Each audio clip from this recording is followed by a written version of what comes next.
لقد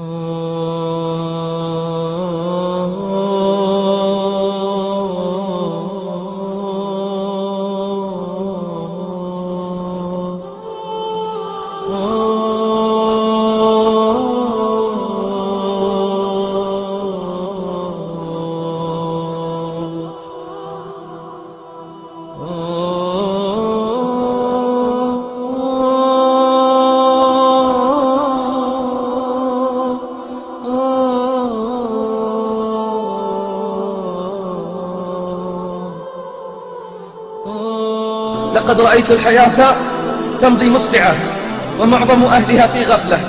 ناس يأتون وآخرون يرحلون، أرحام تدفع وأرض تبلع، والناس غافلون ولا يستيقظون إلا عند معاينة الموت وسكراته.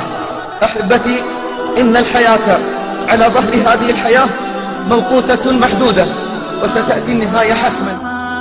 ستموت، نعم ستموت.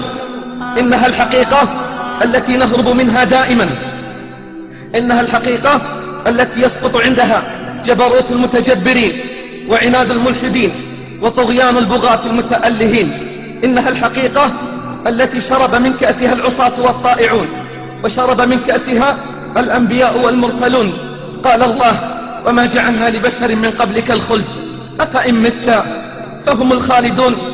كل باك سيبكى، وكل ناع سينعى، وكل مذكور سيفنى، وكل مذكور سينسى.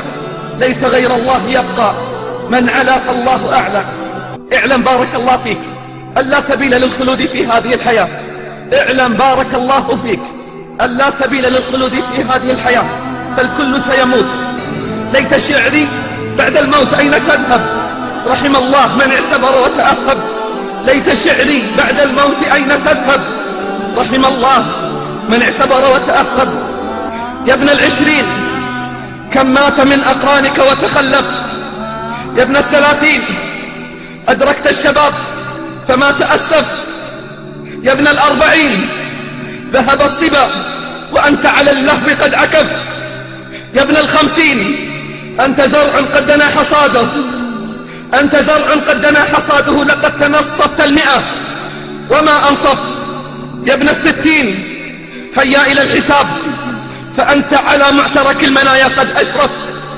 يا ابن السبعين ماذا قدمت وماذا أخرت. يا ابن الثمانين لا عذر لك فقد أعذرت. والله وأقسم بالله من حمل نعشا اليوم سيأتي يوم ويحمل هو على الأكتاف، ومن دخل المقبرة زائرا سيدخل يوما ولن يخرج منها، ومن عاد إلى بيته اليوم سيأتي يوم ولن يعود.